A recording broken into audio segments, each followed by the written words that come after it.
Fala pessoal, boa tarde, estamos ao vivo, boa tarde, começo de noite, estamos ao vivo aqui nas redes sociais da Contraf, no Facebook, no YouTube e também em redes sociais de outros sindicatos, por exemplo, o Sindicato de Bancários de São Paulo, Osasco e região. Eu sou o William De Luca, sou jornalista e eu vou conduzir com vocês nesta quarta-feira a live falando sobre a pandemia de Covid-19, os seus efeitos e também sobre os números que a gente tem registrado no país. Nessa transmissão, a gente começa falando, obviamente, sobre os números da Covid, né? Hoje nós registramos mais um recorde, os números saíram agora há pouco, 3.251 mortos por Covid-19. Mais uma vez a gente ultrapassa esse número triste da pandemia no Brasil. Mas para discutir esses números, e para discutir principalmente o combate à Covid-19, o que a gente pode fazer, eu vou chamar quem vai falar sobre esse tema hoje, vou colocar os três de uma vez aqui. Juvândia Moreira, presidenta da Contraf. Juvândia, bem-vinda a essa live aqui da Contraf. Olá, William, Diane, Mauro, Arthur Chioro. Queria agradecer aqui a presença do Arthur, de todos, mandar aí um abraço fraterno e solidário a todas as famílias que perderam entes queridos para essa pandemia. Queria convidar vocês a mandar suas perguntas, fazer o debate aqui com a gente hoje, esclarecer todas as suas dúvidas, é um momento importante. O Chioro, que é um médico sanitarista, ex-ministro da Saúde, professor universitário, está aqui conosco, então a gente vai poder aproveitar e esclarecer as nossas dúvidas, conversar um pouco sobre essa pandemia, saber o que é verdade, o que é mito, e é muito importante a gente saber a fonte, né, segura, ter uma fonte segura de informação, porque o que tem de fake news sobre o tema da pandemia, infelizmente, é um tema que não deveria ter nenhum tipo de mentira, de notícia falsa. A gente está vendo aí quantas notícias falsas, quanta desinformação é mandada para a população. Então, obrigada a todos pela presença. Vamos conversar um pouco sobre esse tema. Deixa eu também agradecer, Juvândia, a Karina e a Diane que vão acompanhar a gente hoje fazendo a tradução em Libras, então agradecendo as duas. Você está vendo a Diane aqui do meu lado, vai acompanhar também a Karine durante a transmissão. Diane, já mandei meu alô, mando meu alô para a Karine também, para a Karina, agradecer as duas. Bem importante a presença de vocês aqui com a gente. Também agradecer ao Mauro Salles, que é o secretário de saúde da Contraf. Mauro, obrigado por estar aqui com a gente.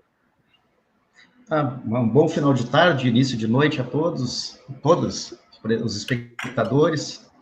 Especialmente agradecer a participação e aceitar nosso convite, o doutor Chioro, né? E o nosso objetivo é trazer informação de qualidade. Eu acho que além de distanciamento social, distanciamento físico, higiene, máscara, a informação verdadeira e fidedigna é uma arma de enfrentamento, né, à Covid-19, sem dúvida, ainda mais com esse período de fake news. Então, o objetivo dessa live é contribuir para que a gente compreenda, né, o verdadeiro significado dessa tragédia e como nos defender, como agir para minorar, né, o sofrimento do povo brasileiro.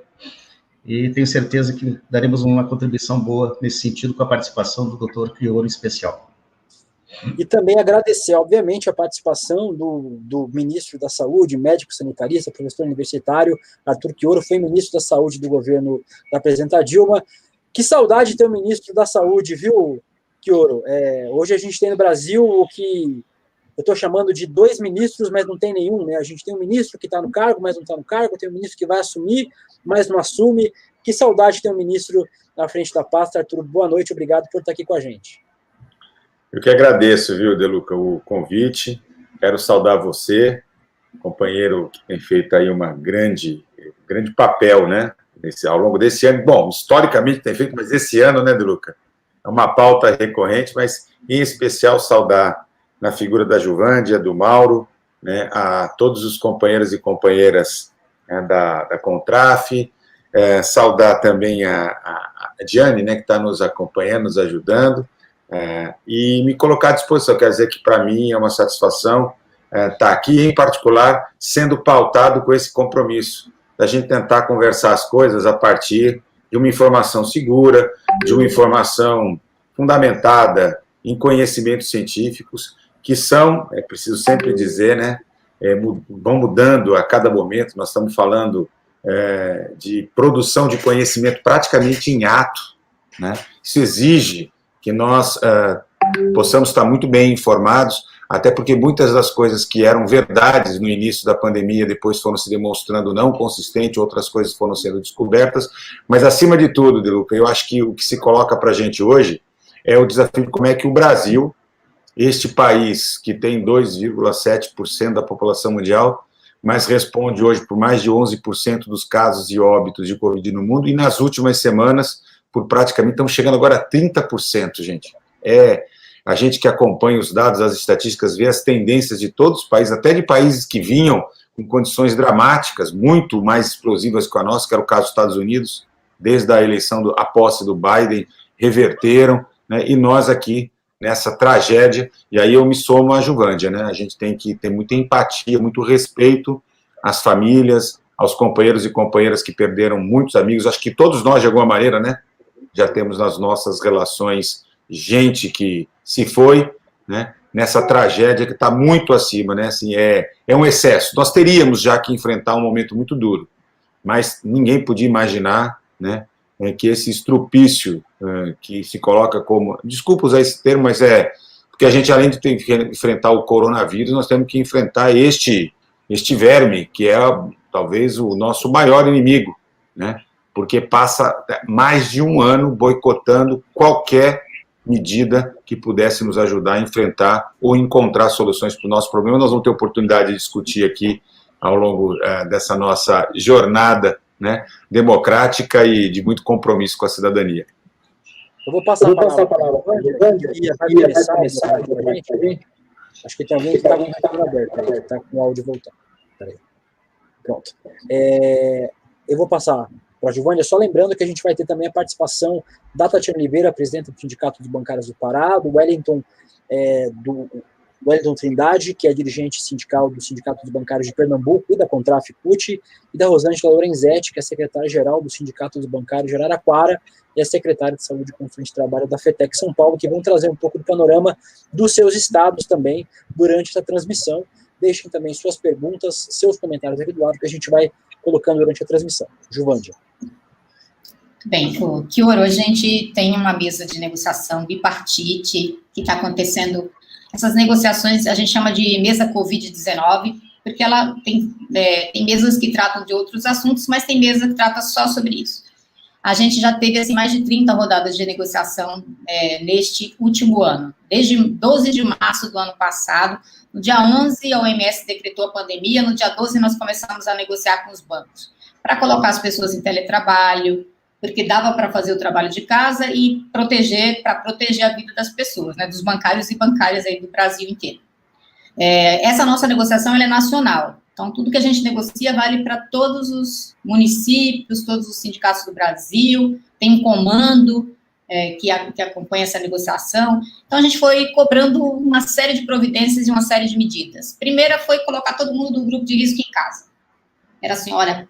E logo na primeira reunião, os bancos já começaram a colocar as pessoas de grupo de risco em casa, a partir da nossa cobrança, e depois esse número foi ampliando bastante. Chegamos a 300 mil pessoas em casa, no teletrabalho. E algumas que estão em grupo de risco, não tem como fazer o teletrabalho, a gente foi negociando as condições para que elas permanecessem em casa, num banco de horas negativo, com a compensação futura, com regras estabelecidas para não prejudicar esses trabalhadores e trabalhadoras. Também negociamos o controle da entrada dos clientes na agência. Então, veja, agências são pequenas, com ar-condicionado. Então, a gente ficou com medo, olha, se entrar todo mundo na agência, vai ser um foco de contágio. Então, a gente tem que proteger os bancários, tem que proteger os clientes. Então, tinha que controlar a entrada, entrar, né, em números menores, pequenos, para que entra, seja atendido, saia, né, tem um controle desse fluxo. Redução do horário de atendimento, tem uma série de coisas que a gente negociou aí, máscaras, todos os equipamentos de proteção, álcool em gel nas agências, os bancários, porque além né, de estar ali atendendo o cliente, ele está pegando dinheiro o tempo todo, tá, né, os caixas ou o pessoal que está no atendimento, na gerência de atendimento, tem um contato muito direto, colocar proteção de acrílico para separar o cliente do bancário, então, uma série de negociações que nós fizemos, até garantir os empregos. No ano passado a gente conseguiu um período de garantia de empregos, e esse ano nós voltamos para a mesa com outros temas, ainda os protocolos. Quando alguém está com suspeito, o que fazer? Na nossa opinião era, faça todo mundo que está na agência, porque você não encontra pessoas, você não está do lado dela, mas você encontra com ela no banheiro, encontra com ela na copa, nas áreas comuns, e no começo tinha uma resistência de alguns bancos que só queria afastar. Então hoje ainda tem, né, Mauro? Você quer afastar aquela pessoa que está ali direto, sentada do lado. Não é assim que funciona. Às vezes você encontra a pessoa na copa, né? Enfim, a vida das pessoas em primeiro lugar. Reduzir metas, aí tem uma série de outras medidas, porque a gente também vê que as pessoas estão muito tensas, muito apreensivas, elas estão com muito medo, muita tensão. Logo no começo da pandemia, tinha bancário que não queria mais ir trabalhar, queria abandonar o emprego. Então, a gente teve que entrar na negociação para garantir mesmo, né, o teletrabalho, garantir aí uma série de outras medidas, e foram de lá para cá muitas negociações e muitas medidas, e a gente entende, inclusive, que nossa negociação ajudou a salvar muitas vidas. E a gente está negociando agora, né, nesse momento, primeiro, negociamos esse ano suspensão das visitas.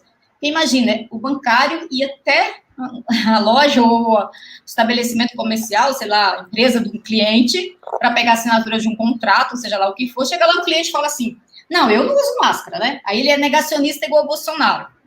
Não precisa usar máscara, pode tirar. Aí ele faz o bancário tirar a máscara, a bancária. A gente recebia depoimento assim, não, pelo amor de Deus, vamos suspender as visitas. Então a gente foi cobrar a suspensão das visitas, já conseguimos a suspensão das visitas em vários bancos, porque é isso mesmo, o bancário vai para um lugar onde ele está né, tá na casa do cliente, tá? Não é bem na casa, mas eu digo, está no ambiente do cliente, chega lá, você encontra de tudo, e é muito comum você encontrar gente que nega também, né, que tem um negacionismo aí do Bolsonaro, e eu concordo com você. Olha, a gente vê na prática, no dia a dia, o quanto que o Bolsonaro desinforma. Eu acho que ele é o pior para essa pandemia, o pior para a população nessa pandemia, porque ele desinforma, ele estimula aglomeração, ele estimula não usar máscara, e as pessoas vão fazendo isso, né? Tem clientes que, às vezes, chega perto do bancário, assim, bem em cima, tira a máscara, sabe? Ele tem que lidar com isso, porque você lida com atendimento, tem que lidar com o cliente, pedir para usar máscara, né? E, às vezes, até dá confusão, né, nas filas lá dos bancos.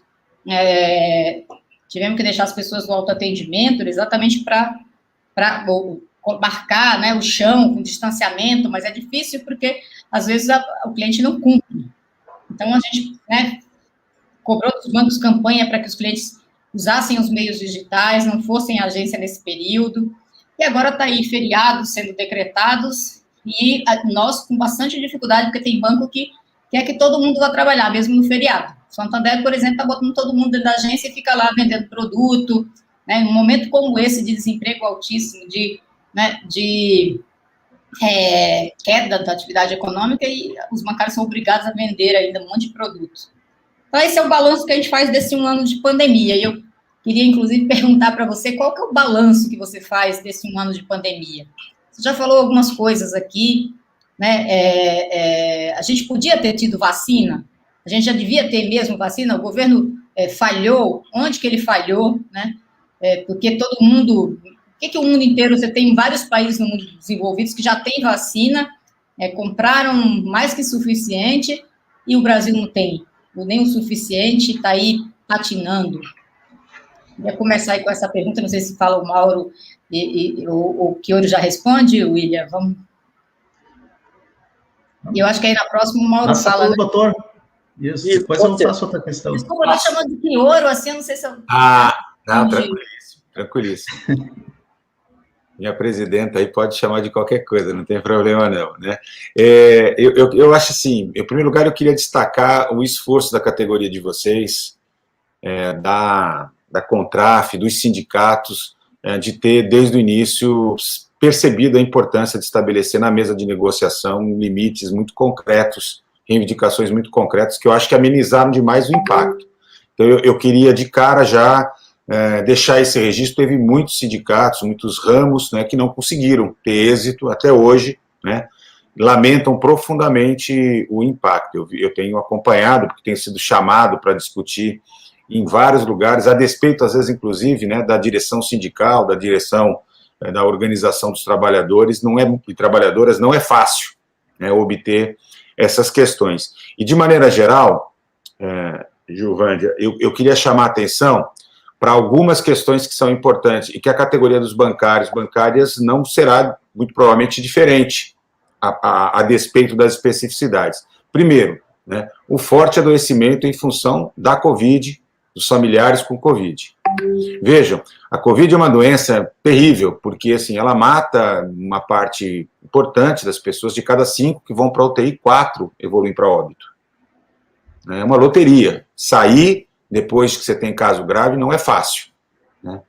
Mas é preciso considerar também que uma parte das pessoas que têm Covid continuarão coexistindo com uma quantidade de sequelas, de problemas de saúde, no curto, no médio, e a gente não sabe até quando no longo prazo. Nós não sabemos, tem pouco tempo de observação. Então eu queria chamar atenção para isso. Eu queria chamar a atenção para uma outra questão que a categoria de vocês já deve ter percebido, é que depois de um ano, dizendo para as pessoas, não vai ao pronto-socorro, não vai ao hospital, cancela a cirurgia eletiva, diagnósticos, problemas de saúde que as pessoas têm, estão ficando cada vez mais graves, alguns retardando a necessidade de intervenção, né? Diagnósticos de câncer que não são realizados, cuidados de hipertensão, diabetes, de outras doenças que são negligenciados ou postergados e que vão se avolumar com consequências bastante graves para as categorias de trabalhadores. E há uma questão que você tocou, que hoje já é muito nítida, ela é muito, muito mais presente, inclusive, quanto mais vulnerável às condições socioeconômicas, mas está presente em todas as categorias profissionais, que são os transtornos mentais, né? Eu estudo um pouco isso, sei, né, do acometimento, do sofrimento mental que parte da categoria de vocês já usualmente sofre por pressão, por lesão de esforço repetitivo e por assédio, um monte de coisa, né? Mas neste contexto que nós estamos vivendo, seja por transtornos mentais, ansiedade, seja por uso abusivo de álcool e droga, seja por violência, seja, inclusive, por muitas famílias que perderam o direito. Veja, gente, uma coisa que é fundamental, o luto, né? A pessoa morre, o caixão está lacrado, 5 minutos, 5 pessoas da família, quer dizer, sem direito à despedida. Então, são situações profundamente desafiadoras. E aí eu chamo a atenção para algumas questões, já entro na análise mais geral, que dizem respeito a algumas questões que me parecem muito corretas na pauta de vocês. Primeiro, todo mundo que puder ficar em home office é fundamental, né? Segundo, no ambiente de trabalho, para quem é imprescindível para tocar a atividade econômica, o maior grau de isolamento possível, né? Arejamento, essa coisa das agências fechadas, sem ventilação, com ar-condicionado central, gente, é um desastre, né? A proximidade física, mesmo entre os trabalhadores e trabalhadoras, é muito complicado. Não é só com o cliente, não, né? Então, assim, só para vocês terem uma noção, já tem estudos que mostram que os médicos e os enfermeiros, o local onde eles mais se contaminam é no teclado. Quando eles vão para o terminal fazer o registro no prontuário do paciente, é ali, na bancada. Enquanto eles estão atendendo o paciente, eles estão com máscara, estão com óculos e tal, e o vacilo, né, aquele momento em que coça o olho, põe a mão na boca e é fatal, né? Então, o uso da máscara que vocês estão fazendo é muito importante, né, todas essas medidas. Mas eu quero chamar a atenção para algumas coisas que me parecem assim, muito importantes, né, e que precisam ser consideradas na pauta de negociação. Muitos dos trabalhadores e trabalhadoras se infectam no transporte coletivo, particularmente quando usam transporte de massa. E acho que essa é uma questão importantíssima em qualquer pauta de negociação. A garantia de transporte seguro, num horário fora do horário de fluxo, porque é quase que impossível não se expor, né, quando você está dentro de um vagão de trem, de metrô ou de ônibus completamente lotado, né? E acho que a gente entra em algumas questões que são fundamentais, que não são específicas da categoria dos bancários, das bancárias, mas que diz respeito à sociedade. A nossa crise, essa barbaridade que nos aproximará amanhã dessa marca vergonhosa, uma tragédia de 300 mil óbitos, amanhã a gente chega, infelizmente. Né? Estamos com 298.676 óbitos registrados. Com uma tendência, gente, a curva, deixa eu botar aqui na sequência para vocês, né? Assim, olha, ela é assim. Né? Ela é muito superior, inclusive, às 14 semanas que nós ficamos tendo mais de 7 mil óbitos entre junho, julho, agosto, setembro. Foram 14 semanas. Só para imaginar, gente, o World Trade Center, quando despencou as 2 torres gêmeas, morreram 3.400 pessoas. Nós estávamos morrendo o dobro por semana. Né? Agora nós chegamos a uma situação, nós estamos aproximando de 14, 15 mil óbitos semanais. Tentem imaginar o que é isso em termos de avião lotado com 200 passageiros caindo do território nacional todos os dias. Hoje a gente estaria falando alguma coisa de uma tragédia com quantos? Com mais ou menos aí uns 16 aviões com 200 pacientes caindo, 17 aviões. Vocês conseguem imaginar? Assim, a gente naturalizou tanta tragédia. E ela é fruto, na minha opinião, da conjugação de 3 grandes problemas. Né? Os gravíssimos erros sanitários do governo, né? Desde o começo. Desde, inclusive, daquele que colocou um colete do SUS, quando já estava ali meio fraquejando, achou que era defensor do SUS, tá certo? Gostou, era época de carnaval, mas que é tão responsável quanto, né, todos aqueles que o sucederam, né, e que deixaram de tomar as decisões que precisam ser tomadas. Já comento rapidamente elas. Em segundo lugar, nós temos uma brutal desigualdade social. Gente, se tem coisa que não é democrática, é a Covid. Se ela está matando muitos brasileiros, é só ver a quantidade de negros e negras, né, das pessoas pobres, das pessoas tal. É muito diferente o impacto socioeconômico, mesmo entre os idosos. Né? Os idosos pobres morrem muito mais. E em terceiro lugar, e aí a grande responsabilidade, é esse genocida, né, presidente da República, uma figura que não é incapaz, uma figura que não é maluco, né, é deliberadamente, tá certo, um modo de governar. Né? Eu gosto muito daquela expressão que o Foucault usa para definir o neoliberalismo. Ele diz que o neoliberalismo é o modo de governar a vida. É uma opção, é um jeito de pensar o mundo.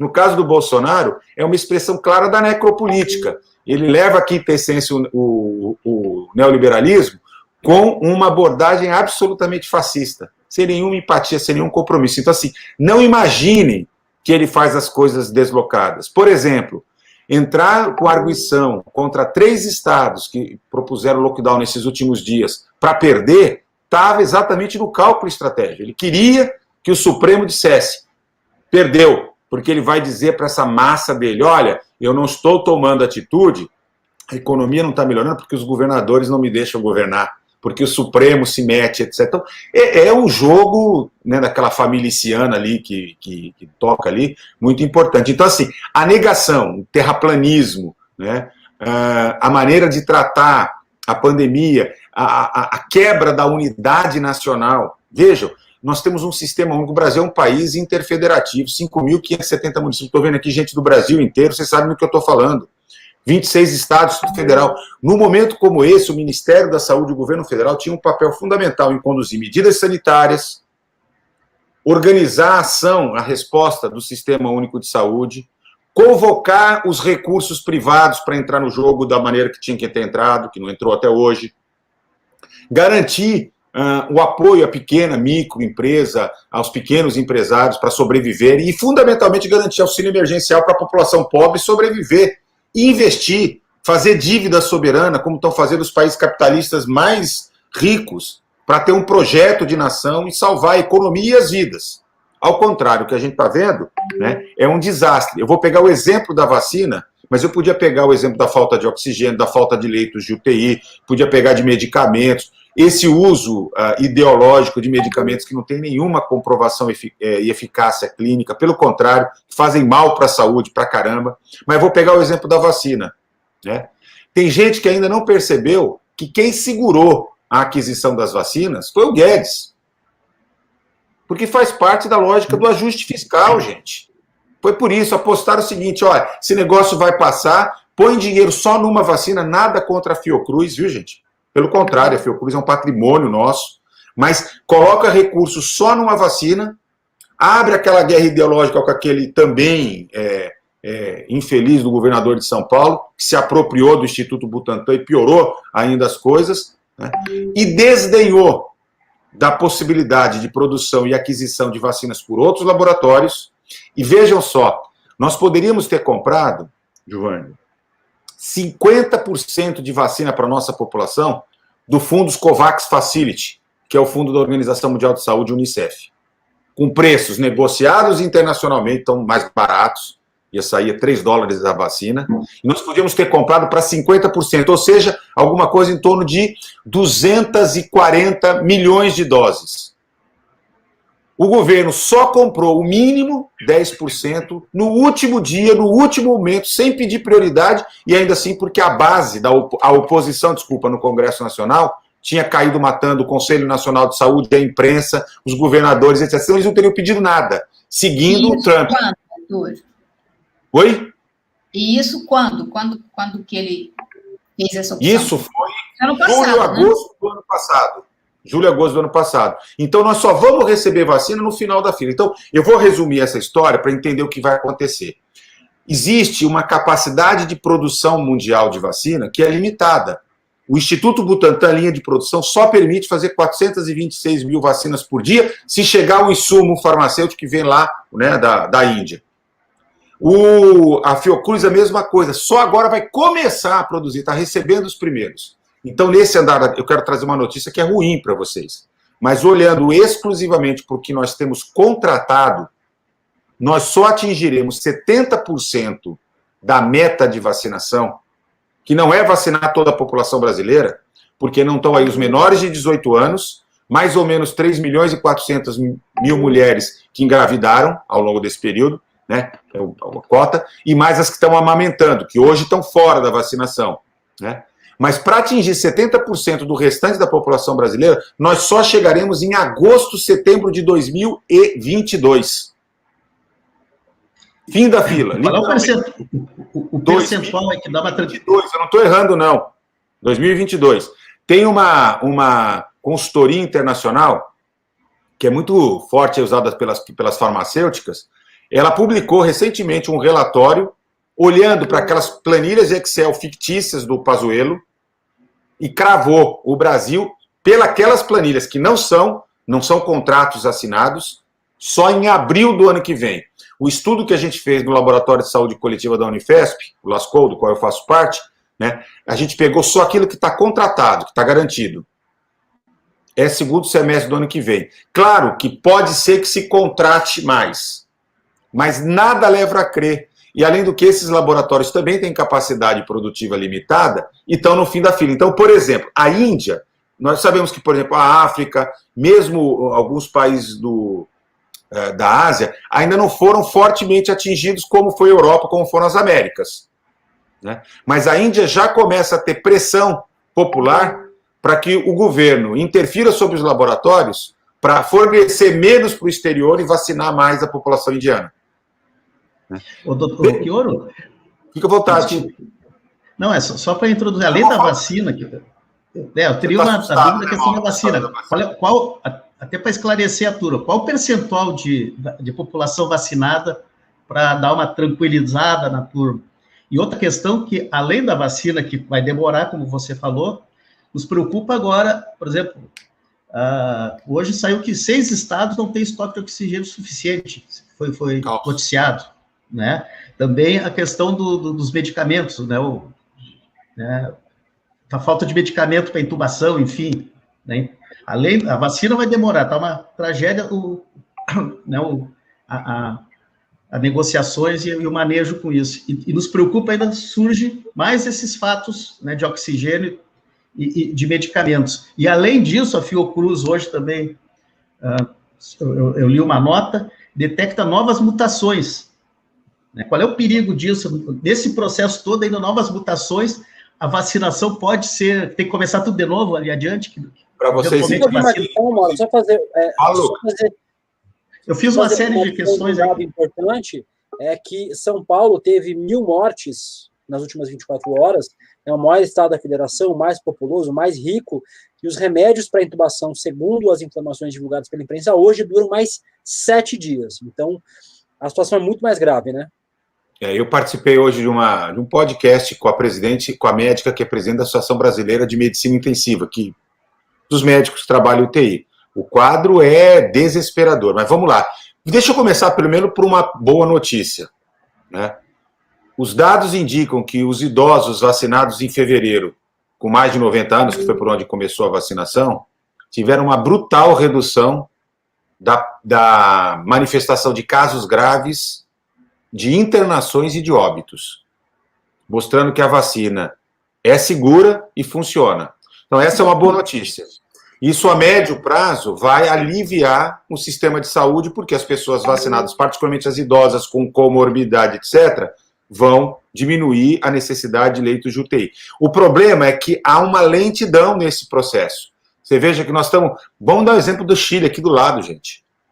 O Chile está avançando rapidamente para chegar a medidas de proteção. Então, o Mauro perguntou, quando que a coisa alivia? A vacina, eu já tomei as 2 doses da vacina como médico, né? No plantão, em hospital, atuo, tal, então já tomei. Imediatamente você tem proteção específica das pessoas vacinadas. Então essa é uma situação importante. Agora, a chamada proteção coletiva, ou seja, a imunidade de rebanho, o percentual da população necessária vacinada para diminuir a intensidade de transmissão, para aquele RT, a taxa de transmissão ficar abaixo de 1, é estimado em 70% da população alvo. 70%. Né? Isso são dados da Organização Mundial de Saúde, dados dos cientistas, tem estudos sendo feitos para confirmar ou não, se antes consegue, mas se trabalha no mundo inteiro hoje com essa faixa de 70%, que é o que eu disse que nós só chegaremos no segundo semestre do ano que vem. Qual que é o grande problema disso? E por que o Brasil virou o ponto de preocupação em escala global? Né? Porque enquanto você não protege a população, enquanto você tem uma transmissão descontrolada, a chance de surgimento de variantes é grande. As variantes é uma tendência natural do coronavírus de sobreviver. É a biologia, né? É a vida tentando sobreviver. Né? Ela pode tanto variar e enfraquecer, isso já aconteceu em outras circunstâncias, como ela pode variar e vir mais grave, mais virulenta, como a gente usa, né? Ou seja, produzindo casos mais graves e mais casos fatais. A P1 é um exemplo de uma variante, né, que surgiu aparentemente lá no Amazonas, na região de Manaus, né, e que se mostrou mais transmissível entre os mais jovens, ainda não tem estudos que comprovem que ela aumenta a taxa de mortalidade, mas sem sombra de dúvida produziu mais casos, inclusive entre os mais jovens. E hoje a gente vê, inclusive, os mais jovens indo para a UTI, né, e no caso dos mais jovens, olha só que ironia do destino, né, o jovem, ainda que ele tenha uma forma muito grave de Covid, ele tem mais resistência, então ele fica mais tempo na UTI ocupando o leito. O idoso, por morrer mais rápido, libera... Olha que perversidade, né? Mas ele acaba liberando o leito, então os leitos ficam mais disponíveis. Então, nós estamos com a tempestade perfeita, né? Nós estamos pagando um preço, né, da desmontagem para valer de toda forma de isolamento social, que caiu para níveis baixíssimos, particularmente após o primeiro turno das eleições, foi ali o momento crítico, depois veio o segundo turno, depois veio o Natal, veio Ano Novo, férias, Carnaval e a coisa degringolou, né? A população brasileira tem o esgotamento, mas tem fundamentalmente a falta de exemplo de comando do governo. Eu estava conversando essa semana com uma professora da Unifesp que está na Inglaterra. Ela disse o seguinte, se ela for pega no meio da rua, indo para algum lugar que não seja a casa dela para o hospital e ela desviar no meio do caminho, ela vai tomar uma multa de 7 mil libras. É uma fortuna. Então ninguém, Portugal, Espanha, todo mundo associa o exemplo. Mas olha, o melhor exemplo é dos Estados Unidos. Os Estados Unidos ia como a gente, com uma curva ascendente, explosiva, descontrolada. Trocou o Trump pelo Biden, né? Aí o cara começou a usar máscara, obrigou nas repartições públicas a fazer isolamento social, etc, etc, etc, etc, e imediatamente começa a cair. Né? Então, assim, nós temos um séquito de pessoas que justificam, que defendem. Gente, as pessoas estão literalmente, elas provocam no meio da rua. Vocês estão vendo isso no dia a dia no Brasil inteiro, né? Virou assim um processo de polarização entre quem defende a vida e de forma, às vezes, tímida, escondido na máquina e dentro de casa, e esses caras que são violentos, né, que são irracionais, que são absolutamente desmedidamente seguidores, né, da besta que está à frente da presidência da República. Então, fica muito difícil, né? Vejo que isso, mesmo entre profissionais de saúde, entre alguns médicos, alguns enfermeiros, ainda tem. Tudo bem, diminuiu muito, viu, gente? A decepção, de maneira geral, inclusive em setores que apoiaram, está mudando, tem problemas, etc. Até porque com 300 mil mortes, todo mundo começa também a ter próximo, muito próximo nas suas famílias, né? E fica muito difícil negar toda essa situação. Mas a verdade é que a gente caminha para uma tragédia humanitária, sanitária, política, econômica, social, sem precedentes. Só para vocês terem uma noção, nós completamos, dia 14 de março, um ano desde o registro do primeiro óbito. Um ano. Nós tínhamos 280 e poucos mil óbitos nesse momento. A doença que mais matou brasileiros num único ano foi o infarto agudo do miocárdio, em 2017, 112 mil óbitos. Então, só isso basta para caracterizar o tamanho, a estupidez que é o que nós estamos vivendo, né? E eu vou fazer aqui, eu não sou mãe de Ná, não, tá? Não tenho nenhuma pretensão, mas eu vou fazer aqui com vocês aqui uma projeção que está se confirmando, né? Nós chegaremos a julho, e talvez até antes, se continuar, se a gente não tiver efeito nessas medidas de lockdown, de isolamento mais importante, a 500 mil óbitos de brasileiros por Covid. É uma coisa assim, 500 mil de brasileiros, gente. Arthur, você falou que você não é a mãe de Ná, mas que eu saiba, eu lembro de uma apresentação sua no ano passado, acho que no começo ainda da pandemia, você falou que a gente ia chegar ao final do ano com 200 mil mortes. E você foi a pessoa que chegou mais exata ali, né, nesse número. Então, assim, você está falando agora de 500 mil, a Ludmila, né, ela médica também, falou de 600 mil óbitos. É uma situação bem complicada, né? E a gente vê o absurdo que é. Gente, eu acho que o Bolsonaro tinha que estar preso pelas coisas que ele faz, que ele fala, pelo desserviço, pelos crimes que ele cometeu, estimulando a aglomeração, as pessoas a não usar máscara.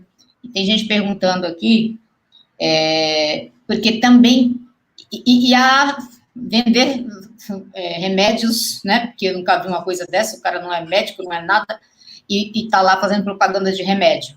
Então, tem gente perguntando aqui... Muito interesse econômico, né, gente? Exatamente. Então, por quê, né? Porque tem que perguntar por quê, né? O cara está vendendo para alguém, né, por interesse de alguém. Então, assim, essa coisa do tratamento precoce, ivermectina, né, acabaram de perguntar aqui se ivermectina, que é uma das que falam aí, o que você diz sobre isso? Vamos ser muito objetivos, né? Essa semana eu recebi, se não me engano, era dia 21 ou 23, Dia Nacional da Ivermectina. Aí a caixa do laboratório, com a propaganda, não sei se vocês receberam por WhatsApp. Assim, gente, é a coisa mais insana. Né? No começo da pandemia, quando ninguém sabia nada e se chutou para tudo quanto é lado, já era complicado aquelas defesas de cloroquina, não sei o que tal. Por quê? Porque uma coisa é você estudar experimentalmente, de forma controlada, as pessoas assinam um protocolo sabendo que aquilo é uma pesquisa, que quando você começa a perceber que os resultados são negativos, imediatamente você cancela, mas o cara transformou aquele negócio, né, na contraposição a todas as medidas que efetivamente são recomendadas e que têm eficácia. Né? Então, veja, hoje nós temos absoluta convicção, trabalhos científicos publicados, Organização Mundial de Saúde, você pode perguntar para todos os cientistas, todos os pesquisadores, tal, não funciona a ivermectina, não funciona a azitromicina, por que a gente usava azitromicina? Porque a gente não sabia naquele primeiro momento o que era H1N1 e o que era Covid. Então, no primeiro momento, enquanto não saiu o resultado, até precisava usar. mas depois a gente já viu que não tem efeito, não é H1N1, tem proteção por conta da vacina, né, que vem sendo feita no país. Então não há indicação, né? Pelo contrário, o que a gente tem observado são muitos pacientes, inclusive crianças, idosos, com graves efeitos colaterais, porque medicamento produz efeito colateral. Então, assim, com problemas hepáticos, com problemas renais, com complicações importantíssimas, né? Basta ver a quantidade de gente, né, que tem Covid grave, que vai para a UTI, que morre e que fizeram esse tal de tratamento profilático. Essa semana eu recebi um outro vídeo, até compartilhei com o Humberto Costa, com o Padilha, com o Temporão, que são ex-ministros, né? A gente se fala bastante, né? Uma empresa de planos de saúde do Amazonas, com um médico do Rio Grande do Sul, com um estrangeiro, aparentemente um americano, não dá para saber quem que é, porque eles não apresentam, mais outros 2 médicos apresentando uma nova droga revolucionária que teve resultados maravilhosos, faz uma apresentação pseudocientífica. Gente, não dá para cair num negócio desse. No fundo, o que é? Mais uma tentativa de dar sustentação aos negacionistas, né? Porque no fundo, qual que é a lógica? A lógica é o seguinte: o Brasil poderia enfrentar, como tem feito o Japão, a Alemanha, os Estados Unidos, só para dar alguns países, eu não estou falando de país com nem social-democracia, estou falando de países aí que têm projetos de desenvolvimento capitalista dos marcos neoliberais, tá certo? Mas que perceberam que nesse momento era fundamental não contrapor economia à saúde e fizeram investimentos vigorosos na proteção ao emprego, no amparo aos desempregados, né, no investimento na retomada do crescimento, porque, veja, uma coisa importante, neste momento nós estamos no caos no Brasil inteiro. A situação exige 4 semanas de lockdown, 4 semanas de isolamento radical. Por que 4 semanas? É isso que você acha que tem que ser? Nesse momento, do jeito que nós estamos hoje, é quase que generalizada a situação. Não precisa ser. O Brasil, Giovanni, ele, do ponto de vista da saúde, ele é dividido em 438 regiões. E nós poderíamos combinar análise epidemiológica, como é que está a taxa de transmissão, e aí precisa testar muita gente, e, ao mesmo tempo, como é que está a ocupação de leitos, a rede hospitalar. E, a partir daí, saber se naquele lugar tem que ser lockdown, naquele outro pode ser um isolamento mais importante, no outro pode ser um isolamento só dos mais idosos, etc., e retomar alguma atividade com precaução, como tem feito a Europa, como tem feito vários países. Quer dizer, eles combinam, é um movimento sanfona, controla, baixa a taxa de transmissão, começa a liberar progressivamente e volta, sempre com cuidado. O problema é que aqui, né, assim, não é só o governo que é baseado em fake news, né? Os nossos processos de isolamento foram fakes o tempo inteiro, foram para inglês ver. Aliás, o inglês está fazendo direitinho, nem nós. Foi para a gente aqui se enganar, né? E nós estamos pagando com a vida. Então, eu particularmente defendo isso. Quer ver uma coisa lá no banco? Você estava contando assim, eles não querem nos afastar, né? Gente, se tivesse uma política de testagem, como é que os caras da Coreia do Sul, em Taiwan, na Austrália, na Nova Zelândia, só para dar alguns exemplos, na Escandinávia, os países conseguiram um grande controle. Eles testam. Então tem um caso suspeito. Gilvândia é suspeita. Trabalhou todo mundo que teve contato com ela, todo mundo testa. Deu negativo, bacana. Continuamos com as medidas. Deu um positivo, testa de novo todo mundo que teve contato com essa pessoa e mais seus familiares. E vai produzindo os processos de isolamento, né? E aí você pode fazer isolamentos curtos até sair o resultado do exame. Se você tem um teste que sai em 24 horas ou sai na hora, que agora a gente já tem, né? Já pode liberar mais cedo, mas você pode conduzir com segurança. Sai muito mais barato do que perder a vida de um trabalhador, do que parar toda uma atividade econômica, né? Agora, para isso, precisa fazer identificação de caso. Só para vocês terem uma noção, eu vou dar um dado para vocês. Pegando dados internacionais, nós estamos fazendo 133 mil testes para cada 1 milhão de habitantes. Vou pegar os Estados Unidos, 1.178.000. Vou pegar aqui a Rússia, 807 mil. A França, 929 mil. Reino Unido, 1.700.000. Quer dizer, então a gente tem teste estragando em galpão do Ministério da Saúde e não usa o teste sequer para poder desenvolver um conjunto de atividades até para aqueles setores estratégicos. Tem coisas que eu não consigo entender. Por exemplo, chega a vacina, aí vai vacinar na área da saúde, podólogo, professor de educação física, não tenho nada contra. Mas, por exemplo, deixar uma pessoa jovem que tem insuficiência renal crônica, ou um motorista de ônibus, ou um professor que está tendo que se expor, quer dizer, não faz o mínimo sentido. Agora, como o governo não tem vacina, como ele não cumpre absolutamente nada, ele não consegue estabelecer nenhuma estratégia. O que ele faz? Ele dinamitou o comitê de especialistas, ele briga com os estados, ele briga com as universidades, ele briga com os hospitais privados. Vou dar mais um exemplo. Eu era secretário de saúde de São Bernardo do Campo em 2009, quando a gente teve a epidemia de H1N1. Estava lá com o Luiz Marinho. Né? O governo Lula, quando fez a aquisição de vacinas, comprou de 6 laboratórios diferentes. Depois veio junto a transferência de tecnologia para o Instituto Butantan, para a Fiocruz, e o Brasil é autossuficiente, hoje exporta a vacina de H1N1. Nós ficamos numa vacina, desdenhamos da OMS e não compramos as outras. Ou seja, estava desenhado que a gente ia viver uma tragédia. Nós estamos, só para fazer o gancho do que você está falando aí, pleiteando que os bancários entrem na lista de prioridades da vacina, né? Até porque, né, a característica da atividade econômica tem alto nível de transmissibilidade ali, né, atendimento da clientela, enfim. Né? Então, o que você acha? Como é que está esse plano nacional de imunização aí? Também é uma bagunça, né?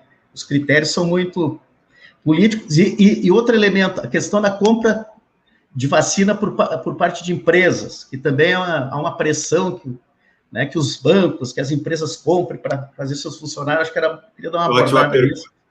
Eu vi a declaração do presidente da Confederação Nacional de Transportes, que foi um dos que liderou o primeiro movimento, né?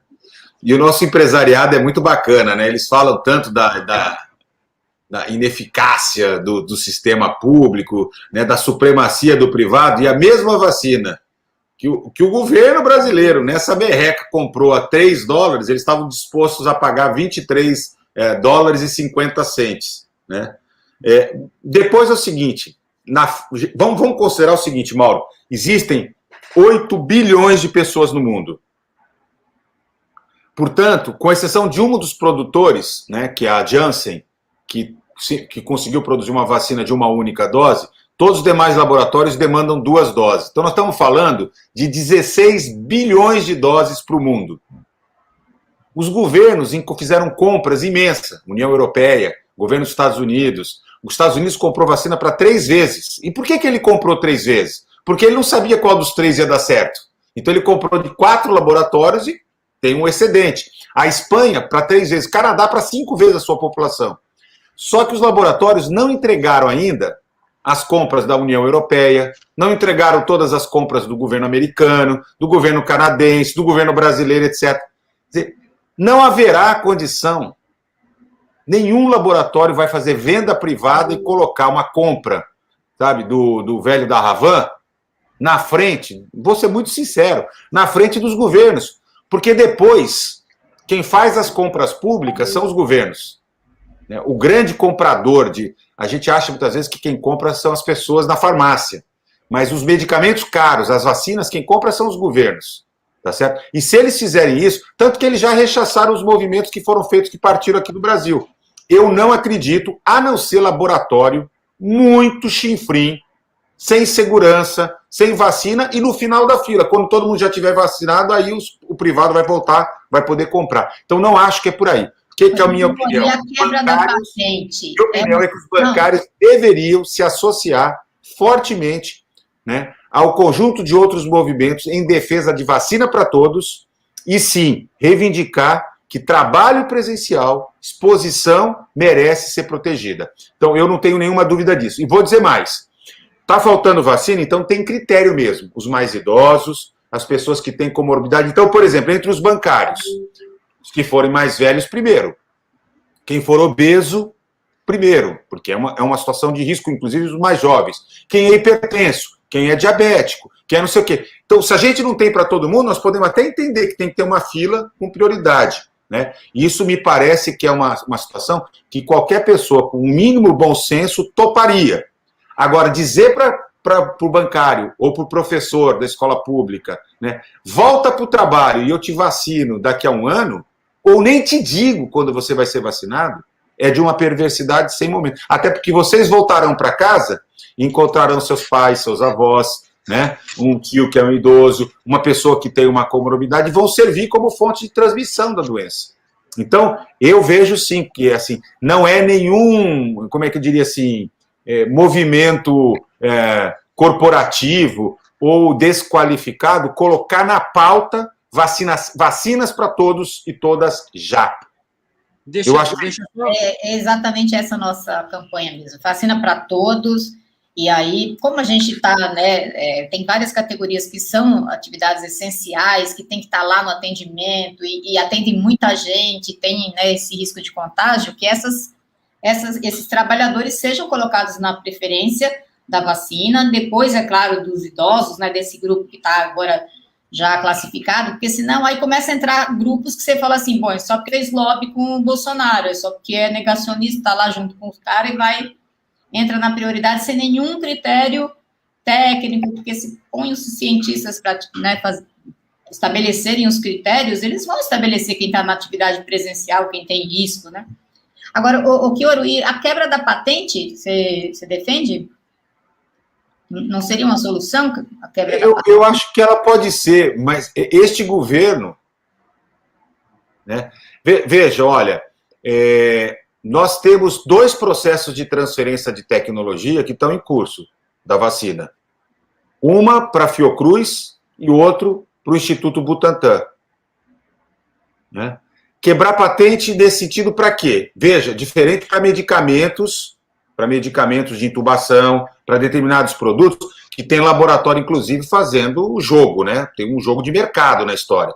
Um produto sobre 1.100% não é só porque aumentou a demanda. Aliás, a demanda aumentou explosivamente. Mas esses laboratórios têm capacidade de produção. Então, tem aí uma estratégia comercial. E, nesse caso, a quebra da patente se impõe para a proteção à vida. No caso da vacina, tem capacidade, tem produtor disposto a negociar. Né? Você tem a produção da Sputnik russa, você tem as vacinas do mercado americano que estão disponibilizadas, né? Você tem Janssen, você tem Pfizer, você tem Moderna, você tem outras possibilidades. Né? Eu não jogaria tempo, até porque, assim, quebra a patente, quem vai produzir? Quebrar a patente significa você entregar a fórmula do bolo para alguém que vai produzir. Se nossos 2 laboratórios já estão com processos de aprender a fazer a vacina, de transferir a tecnologia, que é a Fiocruz e o Instituto Butantan, nós não temos nenhum outro laboratório público com capacidade. Né? Teria se a gente pegasse um outro laboratório privado. Mas qual laboratório privado vale a pena? Eu particularmente, neste caso, não. Agora, no caso de determinados medicamentos, né, o oxigênio, vamos pegar esse exemplo. O oxigênio é o típico exemplo de falta de capacidade de organização. No caso de Manaus, os caras foram avisados, o ministro foi avisado. Né? Ele tinha como mobilizar recurso. Né? Olha, tem coisa seguinte, a indústria usa oxigênio pra caramba. Tudo bem que ele não tem o grau de pureza, mas se você disser para os 2, 3 grandes fabricantes de oxigênio para a indústria, diminui a produção, até porque a produção já está diminuída, né? Capricha no grau de pureza, né? Você consegue abastecer boa parte do mercado nacional da noite para o dia. Mas precisa de um governo com capacidade de chamar a cadeia produtiva, automotiva, não sei o que, etc, metalúrgica, etc, e dizer, olha, daqui em diante vocês vão segurar as pontas, porque durante 4 semanas nós vamos salvar a vida, e vocês vão participar desse esforço. Faltou máscara de plástico. Porra, cara, é uma coisa que a nossa indústria produz. Faltou um governo com capacidade de liderar. Gente, olha, eu não quero aqui partidarizar nem nada, mas vocês imaginam se o presidente fosse o Lula, né, nós estaríamos vivendo uma coisa dessa? O chamamento para o diálogo, a construção de uma unidade nacional em torno de um projeto, né, de proteção, não só da saúde, mas proteção do emprego, proteção da renda. Né? As pessoas estão morrendo de fome. Estão chegando nos nossos pronto-socorros, né, em quadros que eu vi quando eu era estudante de medicina há 38 anos atrás, 40 anos atrás, já sou velhinho. Né? gente anemiada, gente que não comeu nada. Assim, a fome voltou a pegar pesado. É inadmissível que numa situação como essa eu não consiga construir uma rede de solidariedade. Ainda mais quando eu olho o lucro do sistema financeiro, quando eu olho o lucro das operadoras de plano de saúde. Cresceu no período. Então tem alguma coisa muito errada, né? Que é esse projeto necropolítico, esse projeto genocida, né? Que nós vai acabar, mas o que vai? Quer dizer, qual o tamanho da desgraça, do sofrimento, do desmonte, né, dessa unidade nacional? Gente, eu tenho dito o seguinte, já te passo, Lucas. Talvez no caso da saúde, né, além das vidas, que, né, é inadmissível, mas a fragmentação, a maneira como está se quebrando a lógica do SUS. Veja, o nosso Sistema Nacional de Saúde chama único de propósito, porque é um grande esforço de unir 3 esferas de governo em todo o território nacional. E os caras estão conseguindo fazer isso, eles estão explodindo por dentro. É difícil saber o que vai sobrar, né? Mas nós vamos recomeçar esse país, né? Nós vamos. Sim. Esperamos que sim. Temos muita esperança. Deixa eu chamar. Nós vamos. Deixa eu só. Pronto.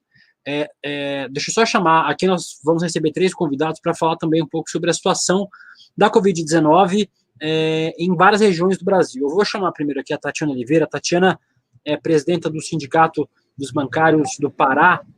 Os dados do Pará também são assustadores. O Pará registrou, com dados de ontem, 400 mil casos no total de Covid-19 e quase 10 mil mortes, 9.899 mortes. Tatiana, boa noite, obrigado por estar aqui com a gente. E a gente quer que você compartilhe um pouco sobre como é que está a situação na região norte do Brasil e, em especial, no Pará. Bom, boa noite a todos, todas. Inclusive, quem está nos assistindo aqui, né, a categoria está muito aflita nesse momento. E, como você disse, a região norte e o estado do Pará estão numa situação muito crítica, né? O ex-ministro estava colocando alguns dados aqui sobre mortes de UTI, tem uma pesquisa da USP que fala sobre o primeiro semestre de 2020, né? E só para a gente comparar, a taxa de mortalidade no Brasil é muito alta para pessoas internadas em UTI. Então, os dados da USP do primeiro semestre de 2020 era que a cada 10 pessoas que iam para a UTI, 6 vinham a óbito, e na região norte, 8 vinham a óbito, né? Então, vocês imaginam quando a gente tem um conhecido, um parente, que é internado, a gente praticamente sabe que ele não vai sair de lá, né? Isso é muito triste, isso é desgastante. Tivemos essa semana, inclusive, aqui o caso de uma bancária que perdeu o irmão, depois perdeu a mãe, que ela estava cuidando, e poucos dias depois ela veio a óbito, né? Então, uma família inteira, né, que está... E a filha, uma filha adolescente, que ficou viva. Então, são situações que a gente tem que lidar praticamente todo dia aqui, de pessoas falecendo, pessoas do nosso convívio. E, então, a gente está agora em lockdown, aqui na região metropolitana de Belém, em algumas cidades do interior do estado do Pará. Mas a nossa situação, como vocês sabem, ela é atravessada por várias desigualdades regionais, né? Então, ao longo da pandemia, por exemplo, o Amapá ficou sem luz semanas. O Acre ficou alagado semanas, né? A gente tem aqui um altíssimo índice de favelização, né? Comunidades que não têm água, acesso à água potável, ou esgotamento. Enfim, isso são coisas que pioram, né? Que fragilizam ainda mais, além do que a gente tem uma taxa de UTIs por habitante muito inferior ao restante do país também, né? Então, o número de leitos disponíveis de UTI é muito baixo.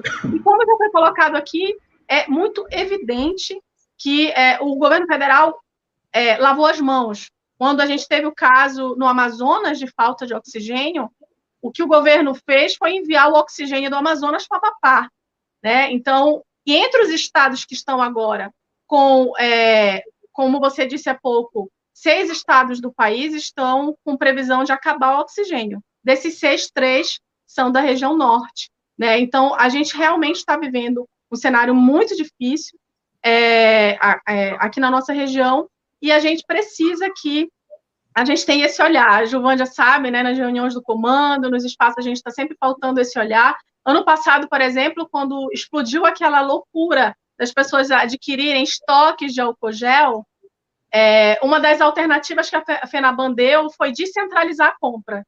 Não, a gente vai mandar o recurso para a agência adquirir. Para nós, isso não funcionou, né, em muitos bancos. Por quê? Porque nós não temos grandes indústrias aqui, grandes fornecedores. Nós temos produção local de álcool por algumas pequenas farmácias de manipulação. Então, a gente precisava que o álcool viesse de fora, né? Então, era uma especificidade, por exemplo, daqui.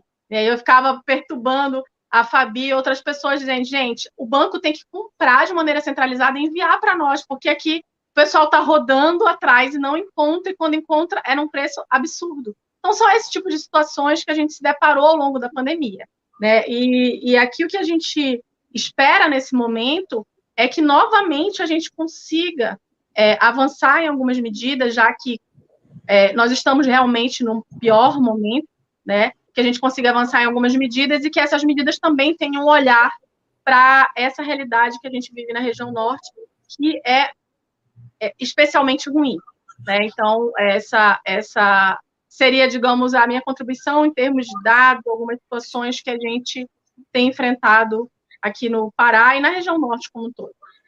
Deixa eu te agradecer, Tatiana. Antes de passar para a Juvândia, para o ministro e para o Mauro, eu vou chamar os nossos outros dois participantes para darem seus relatos também. Tatiana, então, agradecendo a participação da Tatiana, a presidenta do Sindicato dos Bancários lá do Pará. Agradeço o Pazuello, gente. Ao que tudo indica, quando sair do Ministério, vai ganhar o Ministério da Amazônia, né? Então, assim, parece piada.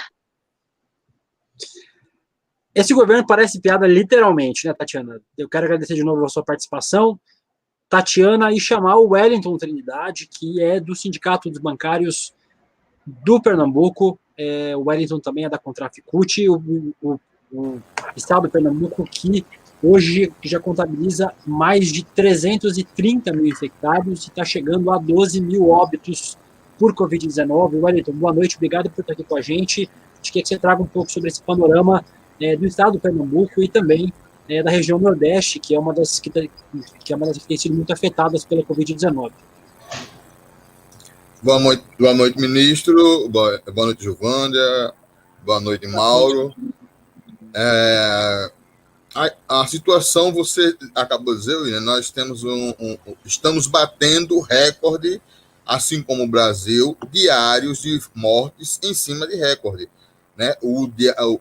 A declaração de hoje foi que hoje já morreram 65 pessoas. É o recorde do ano passado para esse, de pessoas falecidas em um dia no estado de Pernambuco. E olhe que o governador do estado decretou não um lockdown, né? Foi uma coisa que eles deixou ser mais amena por força do comércio, né? de outras ações que estão criando reações contra o fechamento e o próprio lockdown, que é uma quarentena, onde nessa quarentena é proibido andar ficar em parques, ficar em praia, tomar banho de mar, se bronzear e andar em calçadão. O restante tudo pode ser feito, né? Os ônibus aglomerados, né? Aqui no centro do Recife, a cada 3, 4 minutos, você vê uma ambulância indo. São vários hospitais aqui no centro. Então, você vê uma ambulância indo de um canto para o outro, né? Com sinais a ser sonoros. Então, você sabe que ali a equipe toda paramentada com roupa de Covid. Então, lá vai um Covid, lá vem um Covid. E você aqui pedindo para que aquela pessoa sobreviva, né? Porque o sofrimento é grande. A incerteza vem por parte do governo federal. O governo federal não tem nenhum interesse. Tanto é que quando ele liberou, eu tenho certeza, né, que o governo federal não vai comprar uma vacina para o cidadão que necessita. A única vacina que o governo federal está comprando são para as pessoas que exercem as funções essenciais. Eu entendo que o decreto que o governo liberou a compra de vacina por pessoas que não sejam da área governamental, ministro, seja para que as empresas privadas façam a aquisição da vacinação, das vacinas, e essas vacinas serem entregues para o governo fazer a vacinação. Então, um paga para outro aplicar. Inclusive, ontem, ele já viu o jumento de Botas, que fica lá no Palácio do Planalto, já avisou que vai colocar os militares também para fazer aplicação de vacina. Eu quero saber quem vai ensinar os militares a fazer a aplicação de vacina. Tá certo? Minha contribuição no momento é essa, um momento de aflição, um momento de preocupação, e com uma certeza que a Contraf CUT, o coletivo de saúde, que a Secretaria de Saúde da Contraf, se nós não tivéssemos trabalhado desta forma incansável, dura e às vezes até de forma incisiva na FEBABAN, né, nós não teríamos face shield, luvas, álcool em gel e outros insumos para proteção de bancários. Tá? Somos exemplo, feito o senhor disse, de luta, né? Mas a nossa luta ainda não terminou. A nossa luta da nossa categoria só vai parar quando todos os brasileiros estiverem imunizados. Obrigado. Wellington, te agradecer muito a sua participação, o Wellington Trindade, que é dirigente do Sindicato dos Bancários de Pernambuco, e o Wellington falou sobre lockdown e sobre exemplo. Wellington, vou tirar você aqui da nossa transmissão. Falando sobre lockdown e sobre exemplo, eu vou chamar a nossa última intervenção nessa live, nessa transmissão, que é da Rosângela Lorenzetti, que é a secretária-geral do Sindicato dos Bancários de Araraquara e secretária de Saúde e Condições de Trabalho da FETEC São Paulo. E falando de Araraquara foi uma das cidades do Brasil que promoveu um lockdown de verdade, né? Não sem nenhum desrespeito a Taubaté, né? Mas falam sobre a grávida de Taubaté, esses lockdown de Taubaté que não servem para nada, né? Que tudo fica aberto e não adianta nada. Araraquara, dados de ontem, conseguiu reduzir as mortes por Covid em 40% e os casos de Covid-19 em 57,5%. A medida durou 10 dias após, e esse resultado após um mês, ele é considerado expressivo. Queria dar boa noite para a Rosângela, agradecer a participação dela nesse nosso bate-papo e que ela trouxesse essa experiência, especialmente em Araraquara, que tem reduzido o número de mortes, no estado de São Paulo, que registrou hoje mais de 1.000 mortes, ou seja, o estado tem aumentado o número de mortes, mas Araraquara tem reduzido, né, Rosângela? Boa noite a todos e todas. É bem isso que o William falou. A minha fala, depois do Wellington e da Tatiane, eu me sinto assim como a luz no fim do túnel, sabe? Tem jeito, tem solução, só precisa ter vontade política de fazer. Araraquara saiu de setembro de 2020, manchete em jornais internacionais, em especial na França, falando da testagem em massa que estava acontecendo aqui para ter um maior controle e o tratamento mais rápido para chegar agora no final de janeiro, início de fevereiro, com essa situação de 100% de ocupação nos leitos de enfermaria e UTI, uma taxa de 53% a 55% de resultado dos testes positivados. Desses resultados positivados, constatou-se nesse período que 93% já eram da variante P1, o que tornou a situação ainda mais grave. Daí, sem vacinas, sistema de saúde em colapso, não restou outra alternativa ao Edinho, ao prefeito, senão decretar o lockdown.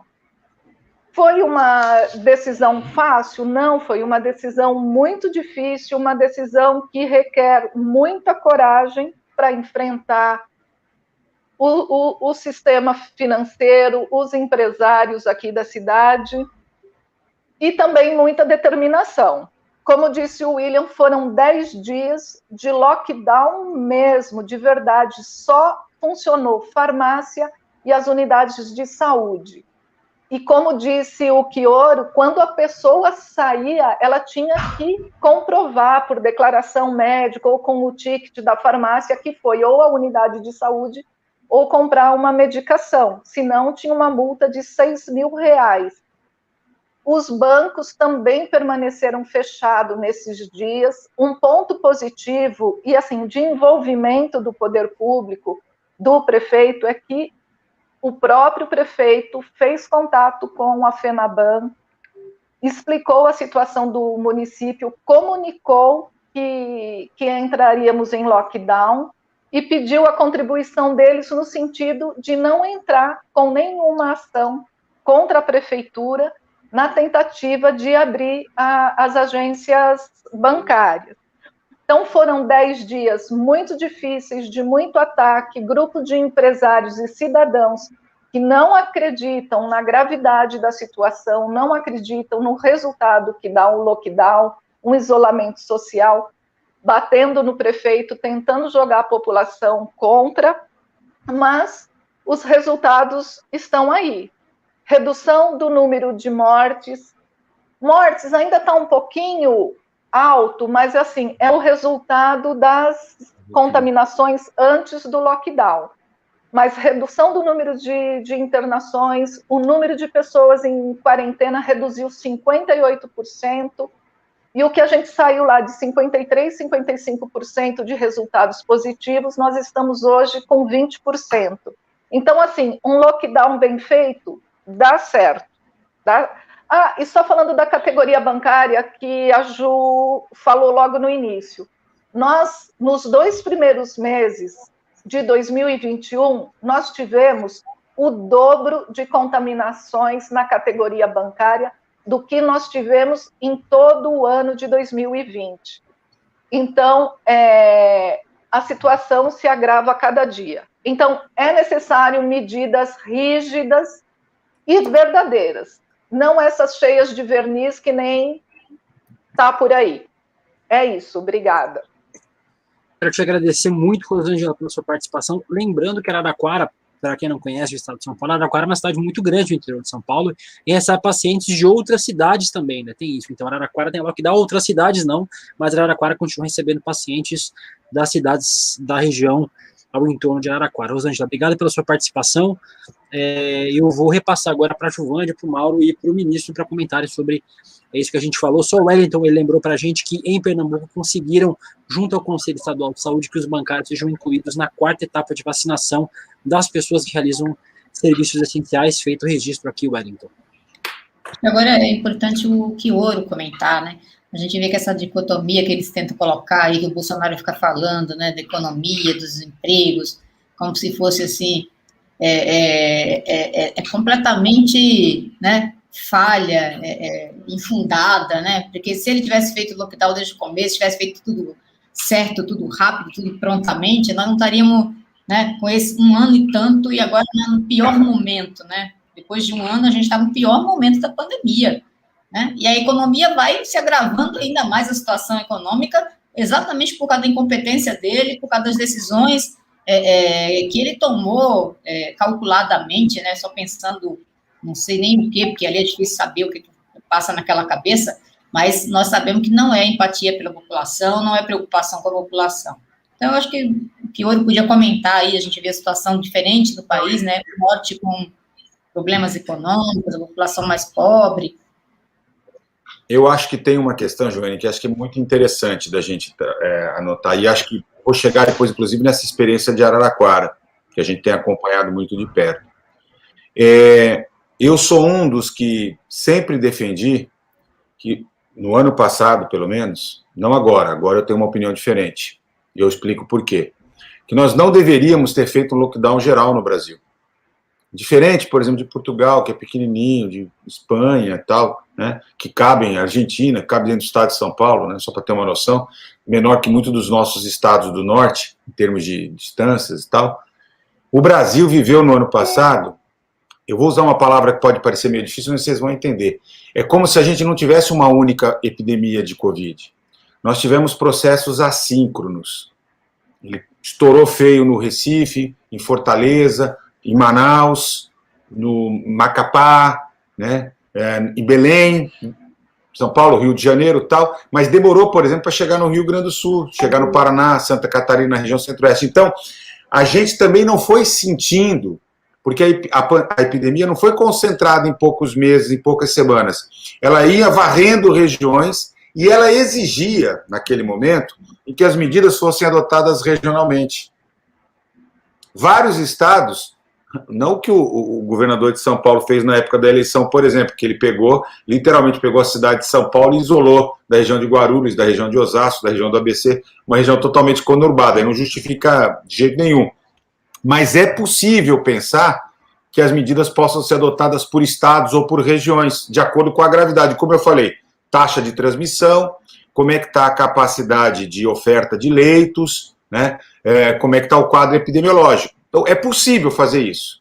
E deveria ter sido feito assim, porque o custo social, o custo econômico de fazer o isolamento em todo o país, e no começo é até explicável, estava todo mundo muito assustado, não entendia. Então, não tinha nenhum caso de infecção e estava tudo fechado, não ia sustentar. Quer dizer, veja, quando a gente enfrenta uma pandemia, a gente tem um primeiro momento que é o seguinte: é possível conter a chegada? Esse é um esforço que eu vou fazer em aeroporto, que eu vou fazer em porto, que eu vou fazer nas fronteiras. Uma vez que ela se transformou em comunitária, não dá mais para dizer assim, não vou deixar entrar. Ela vai entrar. Então, como é que eu vou trabalhar? Né? Então, precisava ter feito desse jeito. E aí o Bolsonaro jogou pesado, essa briga com os governadores. E vamos lembrar que também tem muito governador negacionista, que depois mudou de discurso. Né? Vários. Tem muito prefeito e prefeita. Né? Talvez o caso mais emblemático agora seja a prefeita de Bauru. Mas tem prefeito que, ora é ozônio, ora é caixinha de remédio, dá de tudo. Né? Também tem. Né? Então o jogo é mais bruto. Né? Porque não tem só o Bolsonaro, também tem essa turma apegada nos outros espaços. Só que neste momento que nós estamos vivendo, e Araraquara chama muita atenção, porque foi uma cidade que ao longo de 2020 fez a lição de casa e teve um dos mais baixos índices de infecção, de óbitos, de casos graves, de internações por Covid. Eu me lembro de ter feito uma análise, né, eu sou de São Paulo, sou da Unifesp, e a gente fez uma análise de municípios do mesmo porte. Então eu fazia Carapicuíba com Araraquara, porque a população é exatamente a mesma, por volta de 206 mil habitantes. E era assim, eram 22 vezes mais casos e óbitos em Carapicuíba do que nós tínhamos em Araraquara. O que aconteceu?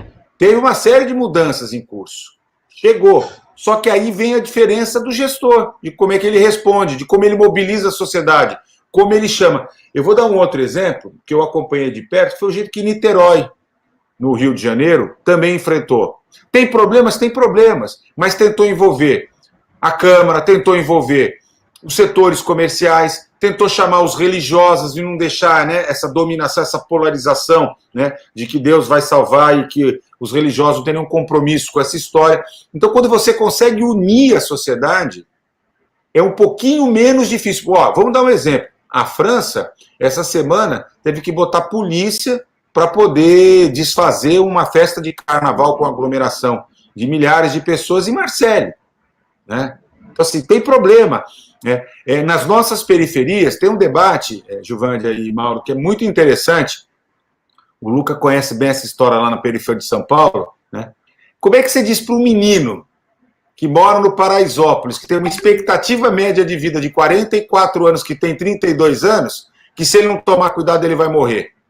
Quando ele está entre a morte morrida pelo tráfico, morte morrida da polícia, morte morrida do Covid, ele vai para a galera, ele está vendo um discurso oficial dizendo que pode.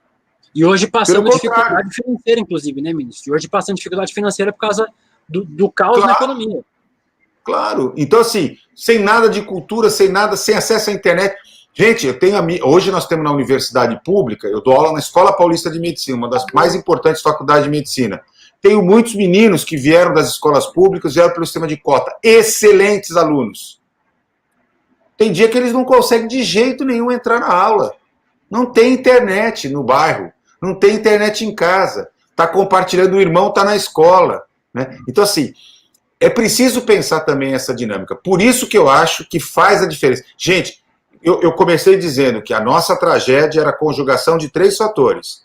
Os erros na condução sanitária, que foram muitos, a desmontagem do Mais Médicos, faltar no começo máscara, gorro, luva, depois leitos de UTI. Vejam, o governo Bolsonaro criou uma regra absurda, inacreditável. Ele faz o credenciamento dos leitos de UTI, que as prefeituras, os governos, estados, os hospitais universitários públicos, as santas casas fazem para a Covid, de 3 em 3 meses. Então, você tem que sustentar 3 meses o leito funcionando, aí ele te paga 3 meses. Só que sem garantia de que os leitos vão ser renovados. Então, o que aconteceu? O ano passado, o Brasil expandiu 12 mil leitos, estou arredondando, 12 mil leitos de UTI. Chegou em novembro, eles tinham baixado para 3 mil leitos, porque ninguém aguentava manter o leito aberto. Quando ele tinha que ter feito o seguinte, enquanto não acabar a pandemia, nós vamos manter. Tá, se naquela região tem um excesso, tem 80% de ociosidade, falar nisso, vocês conhecem bem essa conversa que sempre pinta, né? A agência está ociosa, não está. 80% de ociosidade, vamos ver qual que é a cota. 50% é segurança? Então 50% ocupado, 50% a gente fica esperando, com possibilidade de ampliar. Não, eles desmontaram tudo para economizar. Novamente a lógica Guedes, né? Gente, vocês conhecem isso na pele, né? Diminuição de custo, maximização de lucro. No caso do governo diminuição de custo para maximizar o lucro dos outros. Aplicado na saúde, dá morte. Né? E aí tem experiências como a do Edinho e de alguns outros prefeitas, e de alguns governadores do Nordeste, né, que têm dito o seguinte, não, dá para fazer diferente. Evita a morte? Não evita a morte, mas evita esse excesso, essas que poderiam ter sido evitadas. Vou dar só o último dado para vocês. Em março do ano passado, resgatem, o Imperial College de Londres publicou um artigo numa das principais revistas científicas do mundo e tinha um anexo que era a simulação de quantos óbitos aconteceriam por Covid para todos os países do mundo. Eles pegaram a população mundial e fizeram. E fizeram 6 clusters, 6 tipologias, sem nenhuma medida de isolamento social e com um isolamento social bem feito. E aí os valores intermediários. Só para ter uma noção, a projeção que eles apresentaram, gente, esse artigo foi publicado dia 28 de março de 2020. Eles diziam o seguinte, se o Brasil não fizer nenhuma medida, nós teremos 1.100.000 óbitos no Brasil. Se fizer a lição de casa, 44 mil óbitos. Nós estamos em 300 mil, caminhando para 500 mil, vamos chegar próximo dos 700, 800 mil até a população ser vacinada. Estou chutando aqui agora, porque tem muito tempo para acontecer isso. Mas vejam, fizemos tudo errado. Né? Ainda dá tempo de mudar? Olha, o ideal era o afastamento, o impedimento, a interdição, o impeachment, né? A renúncia, qualquer coisa que tirasse o cara de lá. Né? Mas ainda assim será necessário produzir com muita rapidez unidade nacional e um cavalo de pau no jeito que está sendo conduzido. Adquirir vacina. Veja, olha, os Estados Unidos comprou para 3 vezes, o Canadá para 5 vezes, a Espanha para 3 vezes. Se o Brasil hoje é o epicentro do problema no mundo, tinha que ter capacidade de entrar em interlocução com esses governos e dizer, nós compramos o excedente de vacina que vocês têm. Quem vai fazer isso? O Bolsonaro e o Ernesto? Qual é a nossa credibilidade para fazer isso? Acho que nós estamos indo finalmente, né? Eu só queria dar um dado aqui de Porto Alegre. Eu sou de Porto Alegre. Aqui tem 7 dias, mais de 2 mil mortos. E os médicos hoje, do Hospital de Clínicas aqui, estão dizendo que tem que escolher entre quem vai viver e quem vai morrer. Né? Já está a situação grave. Isso é inadmissível, né? E eu acho, assim, que o que aconteceu em Manaus foi um aviso e não serviu para não ensinou nada, pelo jeito, né? Esperamos que Araraquara, que a experiência de Araraquara, os seus resultados, entre outros municípios, mas Araraquara virou um símbolo, que sirva para alguma coisa, que infelizmente cloroquina não tem tratamento precoce, né? Precisa ter medidas rigorosas, senão, para não chegar aos 600 mil, né, doutor? Agora, com esse governo do jeito que está, é muito difícil, enfim, né? Então, mas não vamos desistir, né? Eu acho que temos que continuar nessa luta, por isso que amanhã, dia 24, temos uma atividade convocada pelas centrais sindicais, né, chamada de lockdown, né? E a consigna é boa, defesa da vida, da vacina, do emprego e do auxílio emergencial. Então, isso, pelo menos envolver a sociedade, fazer a pressão social para ver se dá esse cavalinho de pau, senão nós vamos ter que enterrar muita gente. Infelizmente, né? É isso que é mais revoltante, né? Saber que essas mortes, né? A grande maioria dessas mortes poderiam ter sido evitadas, né? Dessa tragédia que a gente está vivendo. Isso é muito, nos deixa muito indignados, né, de saber, porque desde o começo a gente vê isso, a ausência total da coordenação, da pandemia, porque, né? Agora nós estamos usando o lockdown nacional, como você falou, mas antes tinham várias medidas que podiam ser tomadas locais, né, começando pelo carnaval do ano passado, né, começando ali pelo aeroporto, né, pela entrada de pessoas, pelo retorno de brasileiros do exterior, né, isolando essas pessoas. Isso tudo deveria ter sido mapeado e feito desde o começo, né? Então, infelizmente, a gente tem esse governo aí, e a gente está vendo que esse governo, ele está incomodado de ser chamado genocida, mas não tem outra qualificação para alguém que deixou chegar em 300 mil mortes, como você mostrou aí em estudos que nós poderíamos ter 44 mil no máximo, e a gente está nesse número e caminhando para muito mais. O Arthur Quioro, eu queria te perguntar o seguinte, qual é a recomendação que você fala para o cidadão comum, né, que não é governo, além de brigar pelo que o governo, né, de se mobilizar, como disse o Mauro, aí no dia de amanhã, no dia do lockdown nacional, de cobrar vacina, de cobrar a responsabilidade desse governo, de cobrar fora Bolsonaro, gente, a gente tem que cobrar do Congresso, tem que tirar esse genocida, porque é impossível, nós vamos ter muito mais perdas, muito mais sofrimentos e dores, né, não só com as mortes, com os óbitos, mas com o desemprego, com a fome, com a miséria, nós vamos ter uma pandemia da fome aqui no Brasil, né, com esse governo, da forma como está sendo conduzido, é isso que está caminhando, ver o centro das cidades por aí, quanta gente está vivendo nas ruas, está morando nas ruas, né, dormindo em barracos, é uma coisa lamentável e triste de ver nosso país dessa forma. Então, que recomendação você daria aí para, né, as pessoas nesse momento, né, enfim, como médico, inclusive? Eu vou começar, mas não como médico. Eu vou começar relembrando uma coisa que eu aprendi com um médico, né, que foi, para mim, uma pessoa muito importante, que foi o Davi Capistrano. Né? E ele sempre dizia o seguinte, o dia que a gente perde a capacidade de se indignar com essas coisas, a gente passou para o outro lado, né? A gente entregou os pontos. Então, acho que a primeira coisa, Giovanni, é não perder a capacidade de se indignar com a dor, com o sofrimento, ter empatia com tudo isso que está acontecendo, com as famílias e tal. Acho que se a gente resgatar nos brasileiros e brasileiras esse sentimento, a gente começa a produzir um espaço para mudança. Depois é isso, a gente precisa exercer a nossa cidadania, né? Dar condições para o Congresso Nacional, construir as condições necessárias para ter uma mudança muito significativa, né? Agora, eu acho que a gente tem uma parte que diz respeito também à nossa responsabilidade individual, né? Mas tem uma dimensão que é uma dimensão pessoal, né? Então, assim, é muito comum a gente achar que nós somos imbatíveis, que nós não pegaremos Covid, né? Eu peguei Covid do meu pai e da minha mãe, cuidando dos velhinhos que tiveram Covid, porque deram uma escapada, porque venderam uma chacrinha em Peruíbe e foram assinar a escritura escondida da gente. Nesse momento, ou no dia da mudança, se infectaram, não contaram pra gente, e eu achando que meu pai estava só com um probleminha de saúde, cuidando dele e da minha mãe, acabei pegando.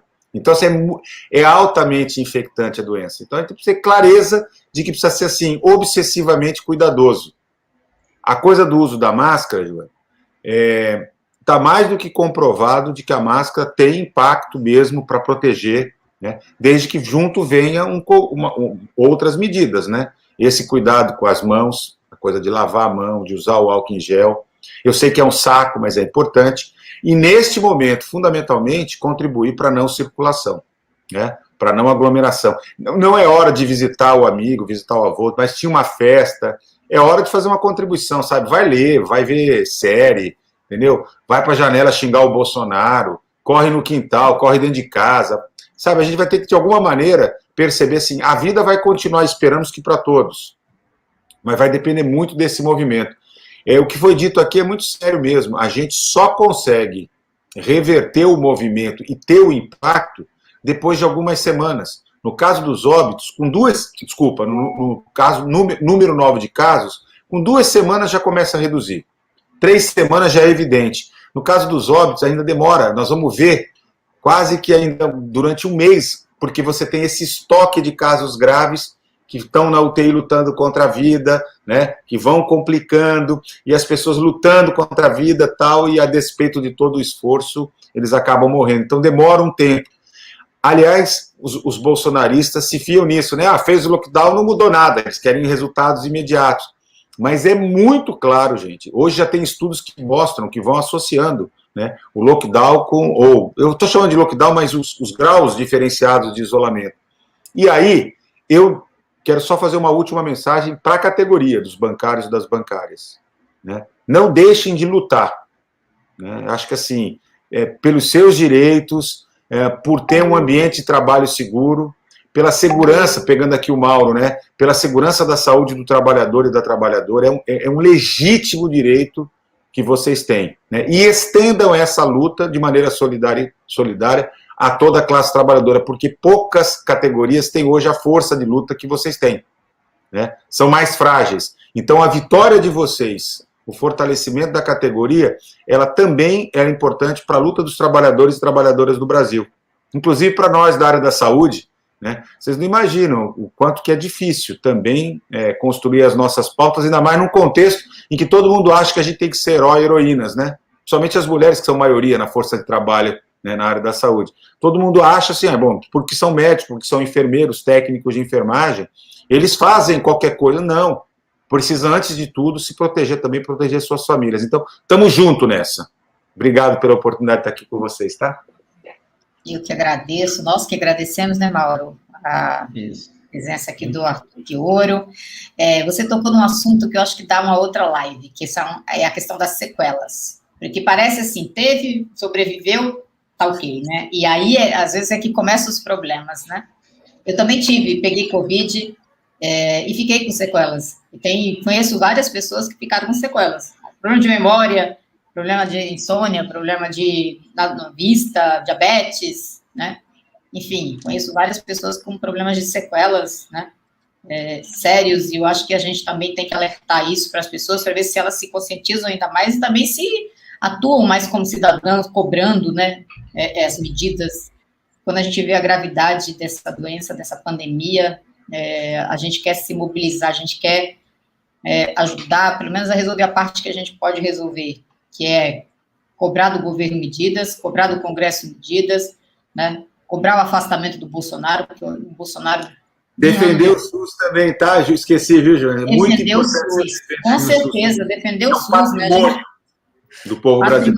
Total, a gente está vendo aí os hospitais privados já acabaram os leitos, precisando do SUS. Quer dizer, para que o plano de saúde, né? Na verdade, a gente tem que fortalecer o SUS, a gente tem que, né, ter mais médicos para atender no SUS, a gente tem que ter uma estrutura melhor, enfim.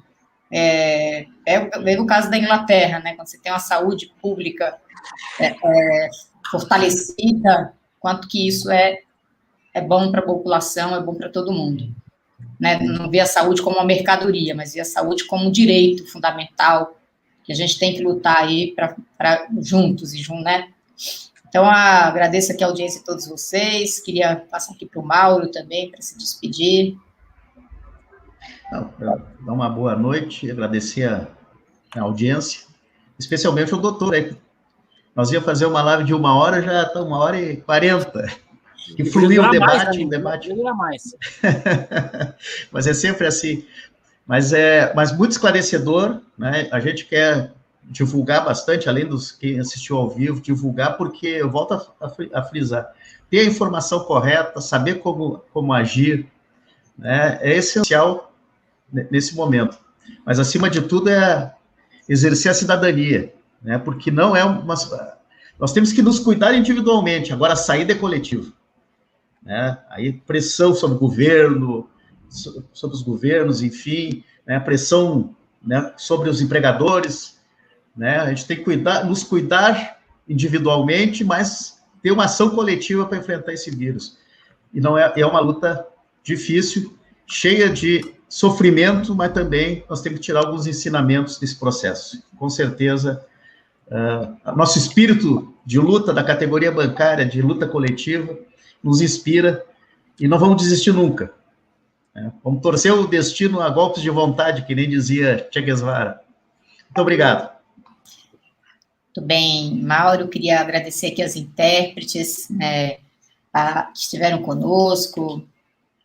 Muito obrigada aí pela ajuda de vocês, todo o apoio nessa live, para que a live seja para que a informação chegue de verdade a todo mundo, né, que precisa ter acesso a essa informação. Agradecer aqui ao William De Luca, o sindicato por nos ceder o De Luca para essa live, e agradecer muito a todos os convidados que tiveram aqui, a Tatiana, a Rosângela, a Wellington, falando um pouco da sua região, e ao Arthur Quioro por toda a contribuição que nos deu, né, esse grande bem que é a informação de qualidade, ligada a Arthur Quioro, né?